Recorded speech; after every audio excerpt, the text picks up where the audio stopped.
అధికార పార్టీకి చెందిన నేతలు కానీ గజ దొంగలు. అవును, మీరు వింటున్నది నిజమే. చిన్న చిన్న వస్తువులను తాళాలు వేసిన ఇళ్లల్లోనో చోరీలు చేయరు వీరు. రోడ్డు పక్కన లారీలు కనిపిస్తే చాలు క్షణాల్లో మాయం చేసేస్తారు. అందులోని సరుకునంతా కాజేసి లారీలను ఎక్కడో దూరంగా వదిలేసిపోతారు. ఆ దొంగలు లారీలను ఎలా మాయం చేస్తున్నారో మీరు చూడండి. పిఠాపురంలో ఈ నెల 5న రాత్రి ఓ కంపెనీకి చెందిన వంట నూనె ప్యాకెట్లు లోడుతో ఉన్న లారీ చోరీకి గురైంది. అంతకు 2 రోజుల ముందే డ్రైవర్స్ కాలనీ వద్ద వరి నూకలతో లోడైన మరో లారీ కూడా చోరీ అయింది. ఈ 2 లారీల్లోనూ లక్షల విలువ చేసే సరుకును అన్లోడింగ్ చేసి లారీలను వేరువేరు ప్రాంతాల్లో వదిలివేశారు గుర్తు తెలియని వ్యక్తులు. పార్క్ చేసిన లారీలను ఎత్తుకెళ్లడం కాకినాడ జిల్లాలో సంచలనమైంది. లారీ యజమానులు ఇచ్చిన ఫిర్యాదుతో పిఠాపురం పోలీసులు కేసు నమోదు చేశారు. జిల్లా ఎస్పీ బిందు మాధవ్ ఆదేశాల మేరకు 5 బృందాలను ఏర్పాటు చేసి నిందితుల ఆచూకీ కోసం గాలించారు. డ్రైవర్ని పెట్టి లోడ్ పెట్టాను. డ్రైవర్ రాలేదు సార్. డ్రైవర్ మా బండి దగ్గరకు వచ్చి మా అత్తగారికి ఒంట్లో బాగాలేదని ఫోన్ వచ్చిందండి, రాలేదు అని చెప్పేస్తే బండి బైక్ ఉందండి, లారీ ఉంది. నాకు బైక్ లారీ తీసుకొచ్చి ఇక్కడ పార్కింగ్ డ్రైవర్ పొద్దున్న వెళ్తానంటే వేరే డ్రైవర్ మాట్లాడుతుంది. పొద్దున్న ఆదర్శం గుడి దగ్గర ఆదర్శం గుడి దగ్గర పెట్టానండి.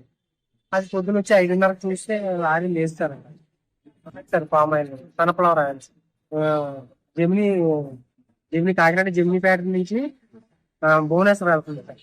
గొల్లప్రోలు టోల్ గేట్ వద్ద చోరీ చేసిన లారీలో ఉన్న దొంగల ముఠాను పోలీసులు గుర్తించారు. వీరంతా పిఠాపురం ప్రాంతానికి చెందిన వారిగా గుర్తించారు. 4గురిని అరెస్టు చేశారు. దాదాపు 27 లక్షల రూపాయల విలువైన వంట నూనె ప్యాకెట్లు, 10 లక్షల విలువైన వరి నూకలను పోలీసులు స్వాధీనం చేసుకున్నారు. వాళ్ళందరినీ కూడా పట్టుకుని ఆ ఏరియాలో కూడా అరెస్ట్ చేయడం జరిగింది.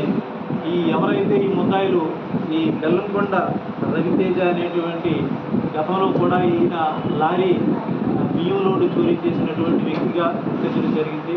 ఈయనకి అసోసియేట్ చేసినటువంటి నాగిరెడ్డి నాగ సతీష్ ఒక ముద్దాయిని కూడా అరెస్ట్ చేశాం. అలాగే గంజి సురేష్ ఏదైతే టెంపరీగా నేను డ్రైవింగ్ చేస్తాననేటువంటి చెప్పినటువంటి వ్యక్తిని కూడా ఆ ఇన్ఫర్మేషన్ ఇచ్చినటువంటి వ్యక్తిని కూడా ఈ ముగ్గురిని కూడా ఈ చోరీ చేసినటువంటి వ్యక్తులుగా అరెస్ట్ చేయడం, అలాగే ఈ చోరీ చొత్తుని మేము కొంటాము అనేటువంటి వ్యక్తులు కూడా అక్కడ ఎవరైతే నందిపాటి వీర సుబ్రహ్మణ్యం అలియాస్ వీరబాబు అనేటువంటి ఆయన కూడా ఈ 4గురిని ఆ ప్లేస్ లో అరెస్ట్ చేశారు. పట్టుబడిన 4 దొంగల్లో 2 జనసేన పార్టీకి చెందిన వారుండడం సంచలనంగా మారింది.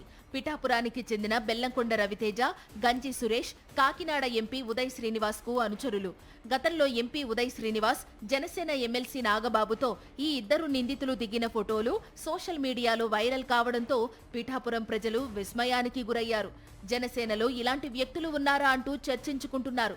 మొత్తానికి ఏకంగా లారీలకు లారీలే ఎత్తుకెళ్లిపోయే గజ దొంగలు జనసేన పార్టీ నాయకులు కావడం రాజకీయ వర్గాల్లోనూ ఆసక్తికర చర్చ సాగింది. పరారీలో ఉన్న 2 నిందితుల కోసం పోలీసులు గాలిస్తున్నారు.